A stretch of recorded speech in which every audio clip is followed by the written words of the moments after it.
Hello, everyone. Welcome back. Jesse Baer, but in living Ecuador. This is another episode of our Expat Profile series. I'm very pleased to be joined today by Ahmed. I'm not going to pronounce his last name. Perhaps he will for us. But Ahmed he lives here in Vilcabamba, owns a restaurant. It's actually a great restaurant called Mama Palestina.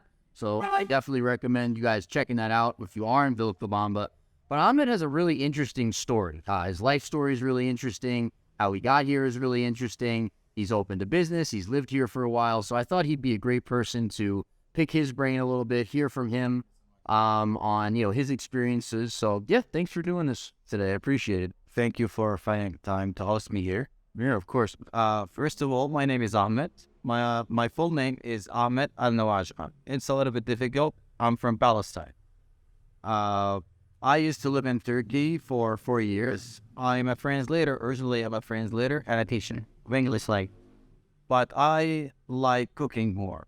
Here in Vilcabamba, I own my own business, this restaurant, Mama Palestina, and I also work in security networking, cameras and all of that for security purposes. I came here in July 2018. I came here in July 2021 from Turkey, of course, because there's no airplanes and airports in Palestine. So that's why we have to travel to Egypt. Then you have to travel to Turkey. Okay. The difference is that I was in Turkey for 4 years. I was living and working there. I had a different life there. I decided to come on a vacation to Ecuador, actually Latin America, because it was a very cheap place if you want to learn a new language and all of that, and the atmosphere, it's in the middle of the world. I hadn't known about Vilcabamba when I first come to Ecuador. I used to live in Guayaquil. I've been to many places in South America, but right now I am in Vilcabamba here, and I came as a visit for my friend, but Vilcabamba is a very inspiring place, as you know. So whoever stays here more than 6 days, if you go back, you will come back eventually, or you will just stay. Sure. Well, I want to start a little bit just with your sort of story, because, it's a good story. So you grew up in Palestine. You were there until you were how old? I was there until I was 25. 25, okay. And you were working mostly as a translator during that time? A teacher, university lecturer, and a translator. And a translator. And so you speak how many languages? Well, the languages I'm proficient in are Arabic, English, Turkish. Okay. But I can speak other languages like Hebrew and Russian and Spanish. And Spanish. Yeah, so he's about six or so on that list. Impressive. Congratulations. I did my master's degree in translational linguistics. So where did you do that? In the American University in Washington. Okay, so you lived in the States for a while as well. Oh, interesting. So let's start with Palestine.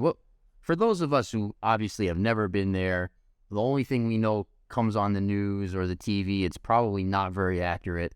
What was it like growing up in Palestine? Well, I am from a city called Gaza. Of course, it's very famous because it's always in the news, especially at this moment, because there is some kind of aggression on Gaza Strip and Jerusalem as well. To come to Palestine or to be from Palestine, you have to live or to grow up the hard way. You cannot get, for example, as a kid in Gaza, you cannot get anything you want or everything you want. You can get you can have what you get to have, So it sometimes reminds me of how hard I had to work to get for example, how hard I should work to be responsible for my family, responsible for myself, even when I was 14 years old or 12 years old. I remember the first time I had to work, I begged my father to take me to his construction site. I was 6 years old. He didn't let me work, but the first time I worked I was 12 years old. I was working in construction. You have to do something in the summer holiday, because at school you're good, but at the summer holiday you have to provide for yourself or maybe help your family. Because in Gaza or in Palestine, as we all know, Palestine has been occupied since 1948. In 1948, we call it Nakba, or predicament, or the Palestinian disaster. Millions of people lost everything. millions of Palestinians, let's be specific, lost everything and were forced to diaspora that was spread around the planet. Uh, and we have been in a conflict, not a conflict of borders, it's a conflict of existence. That's how that both parts, the Israelis and the Palestinians, it's a conflict of existence, not borders, because it was Palestine before, and now it's called Israel. So there's something has been changed, which is, everybody knows about it. Sure. But we're not here to talk about the conflict and all of that. We're here to talk about an experience, like an individual experience. My experience might be different from 2.5 million people from Gaza. Mm-hmm. I grew up the hard way. I had to work ever since I was a kid, but my family did not let me neglect the education. There is always, sometimes we had to be at school and at the house, physically punished. For example, if we were asked about something in our curriculum and we didn't say it or we didn't know it, so it was compulsory to stay. Mm-hmm. But I finished my education, my degree, my bachelor degree in Palestine in English language teaching methodology. I finished in 3 years instead of 4 because I was eager to learn and I was studying for free. And to be honest, yes, I was studying for free because I was above my class. I remember I couldn't afford my graduation ceremony in Palestine, so it was it was a difficult moment for me, but I got over it, and after a week, I got a scholarship from the American University in Washington. The headmaster, the head of the English language department in my university, applied for it instead of me or on behalf of me, and I didn't even know. He just gave me the acceptance. I was happy about it. Nice. I got shot, however, when I got back to Palestine in the end of 2000. So you're at school in the States, you came back. Yeah, at the end of 2017, I got back to Palestine. I started working as a teacher, a university lecturer. I was actually a university professor, and I was working as a translator. I started working as a translator when Donald Trump, I remember, declared Jerusalem the capital of Israel. I had to do translation work because there was a lot of people demonstrating and all of this, and there was a lot of violence. I saw it with my eyes. Sure. That's when I started working. It was like November or December 2017. That was right after I got back from the States. But after that, I got official at Sky News when I started doing reports. Sky Australia. Sky News UK. News UK. Yes. I was doing reports and I was going with his name is Alex Ross, my boss, my ex-boss his name was Alex Ross, and I used to go translate with him until I got shot. Tell us about that. Well, it was a normal day. It was the 14th of May. It was the day before the mark of Nakba. 15th of May is when the Israeli gangs, let's say, on 1948, invaded Palestine. There were 3 gangs. I know my history. There were 3 gangs, and they wanted to do apartheid on many Palestinian or a large amount of Palestinian territories. My family, at the place or the town I was from, my family, my grandpa had to go, was forced to leave. He didn't want to go outside Palestine, but my family went to Gaza. My father was not born. My father was born in Gaza. My grandfather was.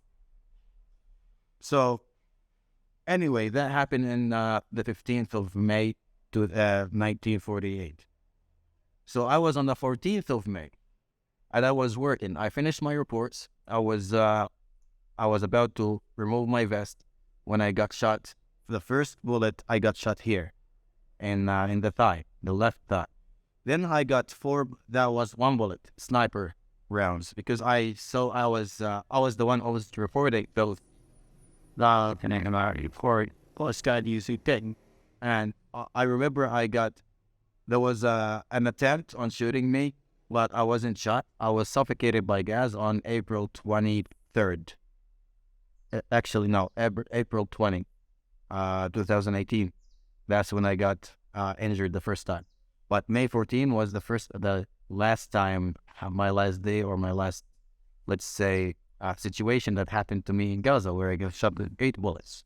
I got shot with 4 bullets in my leg, only one of which is an explosive round that caused a shortage of like a 6 centimeter shortage in my bones and cut my Achilles tendon. Then that was the first time, as I said, I got shot in the thigh. It's like seconds between each one. Trying to run. Okay. Yeah. So I got shot in on the leg.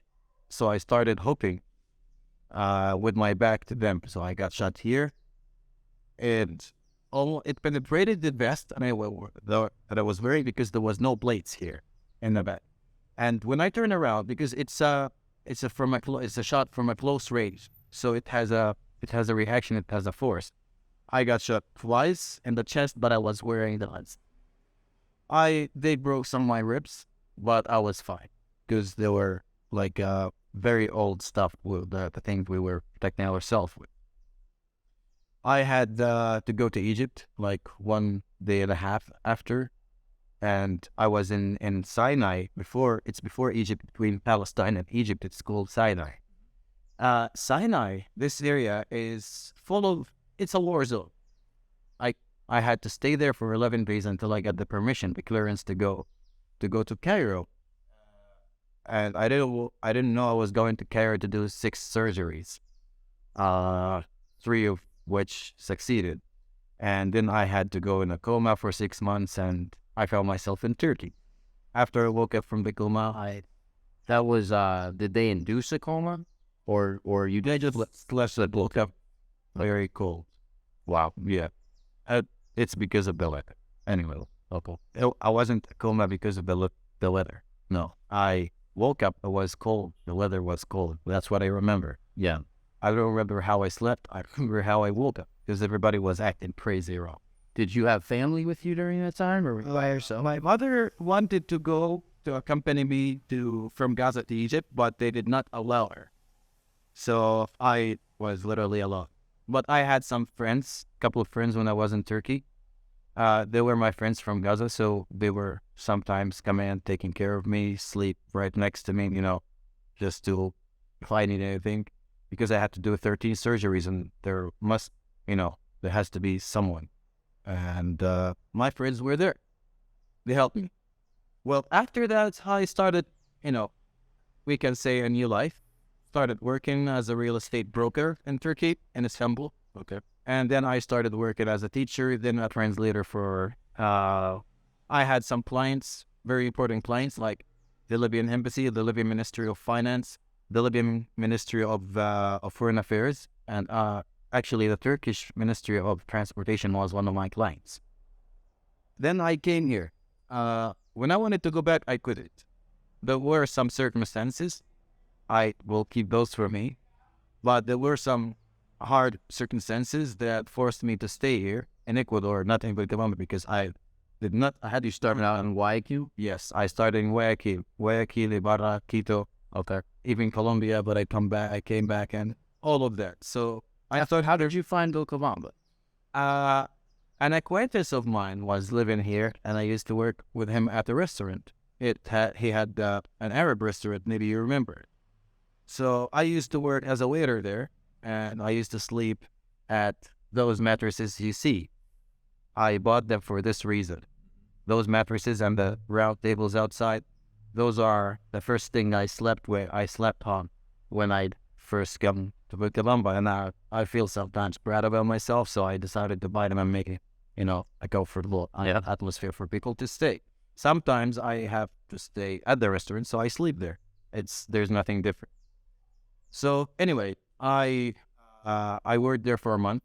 I figured out I couldn't develop myself, so I quit, and I started doing translation again, for like online, for Turkey and for my other clients. I wasn't stable in the beginning, so I couldn't do any translation work, and I had to do the translation work on the whole, and I'm good at it. Saved some money instead of for me to be able to have my own business. While in that moment or in that time, I met my girlfriend. My girlfriend Shayla. I met her that time and I was trying to make myself a better person. I was a teacher that time in Catamayo. I used to travel to Catamayo to give 4 hours of class. But I don't like to work for anyone, to be honest. Nobody likes to work for anyone. Nobody wants to wake up in the morning because he has to, because somebody else wants him to show to work, not me. So I decided to open my restaurant. And this restaurant is, the story a bit behind the name is that I learned most of the food, like how to make most of my meals from my mother. And in Palestine, mother means mama, like here, like Ecuador. And my mother is from Palestine, and this is a Palestinian restaurant. So the restaurant's name was Mama Palestina because most of the meals I can make, I learned it from my mother, and it's actually my mother's recipe. So, yeah, originally I'm from Palestine, and this is what I do. So you've been in Palestine, you've been in Turkey, you've been in, I think it was Washington, D.C. Yeah. London, actually London. Oh, David Game College, I was an exchange student there for 6 months. okay. And then you said you traveled South America a bit as well. Yeah. So how would you compare some of those places to here? The other places, you mean outside South America? I mean, really anywhere. I mean, having had those experiences where you've experienced all those different cultures and different places to live, like Vilcabamba and Ecuador are kind of a unique place. It is. How would you compare this? Listen, Yeah. every time I traveled or everywhere I went, it's a complete texture of life, a different lifestyle, different kind of people, different kind of thinking, different kind of mentality. For me, it wasn't very different from where I was, from Turkey, except that in a good way. Like it was different in a good way. People here are tolerant. For example, they have the sense of humor. In Turkey, it depends on the country.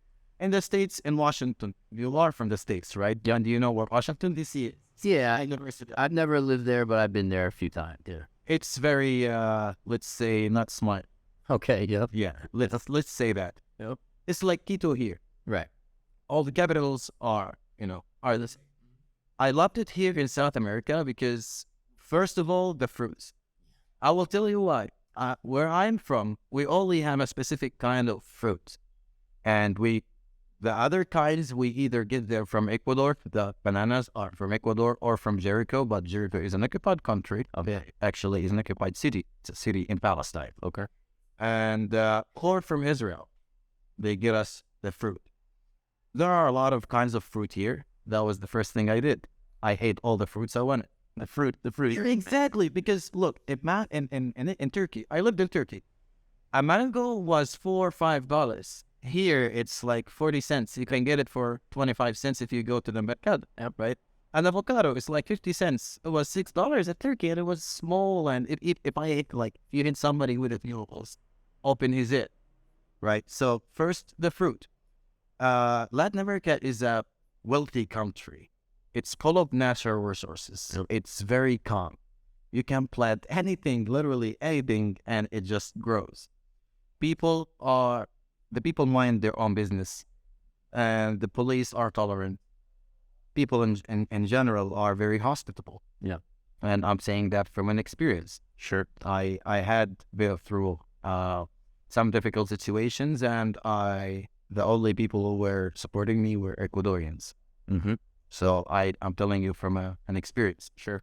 I'm not saying for now, Ecuador is my favorite country. Really? Yes, because it's very calm. We used to hear in the TV or a series or whatever the social media and the Western media exports to us about that picture, or how they see Latin America in general. I didn't see all of that. Yeah. I mean, I'm living a peaceful life. I make my own food, and people, they look scary, but they're not scary. This is how they look. For example, some people, they look scary, but they're not hurting you. It is quite the opposite, actually. I might find the United States of America much more dangerous than whole Latin America. And I'm not talking about Ecuador. I'm talking about Brazil, all the countries in Latin America. We have Brazil, we have Mexico, in Mexico, we have Brazil, we have Colombia, we have everywhere. It depends where we are, and depends how we look at life. So what, I mean, you described it a little bit, but just in terms of sort of the community in Vilcabamba, because it's an eclectic community. I mean, there's locals, obviously, which are the majority. It's a very unique, Very unique. actually, I can call it, it's a very complicated social structure here. You can see people you don't know where they're from. Every day you see, like, I've been living here for almost 2 years, right? Every day I meet new people who have been here even before me, or maybe like after me, but still I cannot see them. I met people, for example, I have friends I live in San Joaquin. Yep.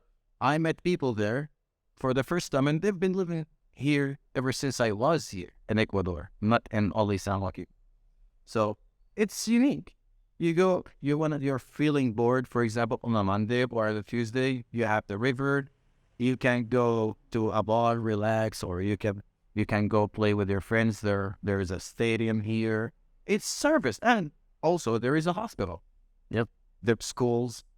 There is even a place for waste disposal and everything. It's like a complete society, and everybody here, either locals or foreigners, because we are foreigners. But imagine what's the chance of a Palestinian and an American to meet in Latin America and in this place. Yeah. Very, very slim. Yeah, no, it's unique that way. Guys, if you're enjoying if you're enjoying this video, please put a like on the video, subscribe to the channel as well. And again, if you do come to Vilcabamba, we're in Ahmed's restaurant here, Mama Palestina, so come check out the delicious Palestinian or Middle Eastern food. Would you say Palestinian or Middle Eastern? I don't only cook Palestinian food. Okay. I cook Arab food because I am Arab. My original is I'm from Palestine as a country, but I am Arab, and Arabs there is 22 Arab countries. Sure.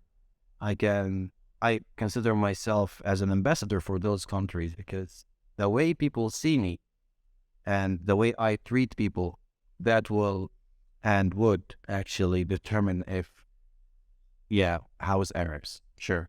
Arabs are good. Arabs are hospitable. You've been here many times, and you experience new things every day, actually. That's what I like to make it a unique experience here. Ecuadorians, locals, even the Ecuadorian tourists from other cities, other provinces, and even, expats. Everyone is welcome here. It's just I don't sell alcohol because it's against my religion, and I have principles to stick to. Sure. Do you have any tips or advice that you would give people who maybe they're thinking about moving to Ecuador, or they're thinking about Vilcabamba or Loja or this region? Is there anything that you would say to them to do, to not do? Okay, first of all, it doesn't matter where we are to make or to be successful. We, however, on the other hand, we like to be in a peaceful area. Just take a flight and come here. That's what it takes. I mean, most of the people who are watching here, they don't need a visa to come to Ecuador, right? Sure. So just take a flight and come here. It's worth it. It's really worth it, man. And I love it. Everybody here enjoys it. You can find any style of life you want. You want American style? I'm not gonna tell you. There is a lot. You want Arab? Yes. You want Turkish, Mexican, Ecuadorian, whatever you want. Everything is here. It's the perfect place to live and the perfect place to think. How do you find the Ecuadorian people in general? I think a lot of people sort of have ideas that there's issues between, gringos, which I don't know if they put you in that category or not, but gringos and locals. And I think a lot of that comes from Hollywood, or maybe it comes from social media. But I'm curious what's been your experience just with the Ecuadorian people. Well, I'm a third party. I'm not gringo and I'm not local, right? Let's say that the social media and the movies and whatever it is, TV explores their own country about the Latin America or the Latin American countries. I would say, in my opinion, people are just learning. We are learning a lot about Ecuador and about the Ecuadorians, and they are learning a lot about us, about expats, so that they can deal with us. They understand our cultures. And I'm not talking about only friends. I'm also talking about other people who are Ecuadorians. You know, I've come as a Muslim and as an Arab in Ecuador. You know, the stereotype a lot of people have about Muslims and Arabs, especially if their name is Ahmed from Palestine. But I found a lot of Ecuadorians are very curious to understand what's going on. At least they think. They don't believe, for example, what the media want them to, to believe. No, they want to ask. They want to see first-hand experience. It's not about people Ecuadorians are or locals in any country. It's not, but especially here, they are very hospitable and they're very kind. It's not racism or anything. No, we have the same rights as them. Actually, we might feel better, right? Because most of the people, if they have money, for example, they come here and they try to enjoy their money here, not in the States. And this is also like it's supportive for the local product or for the local economy, and the locals support us. We are, as I said, we are complex. We have a complex structure in this society, and we all play a part. Ahmed, thank you so much for doing this. What an interesting life. Guys, again, if you enjoy this content, please put a like on the video, subscribe to the channel. 2 likes. Any 2 likes. Any last words before we go? Thank you for coming, and I expect you're welcome here anytime, guys. All right. Thanks so much, guys. Have a great day.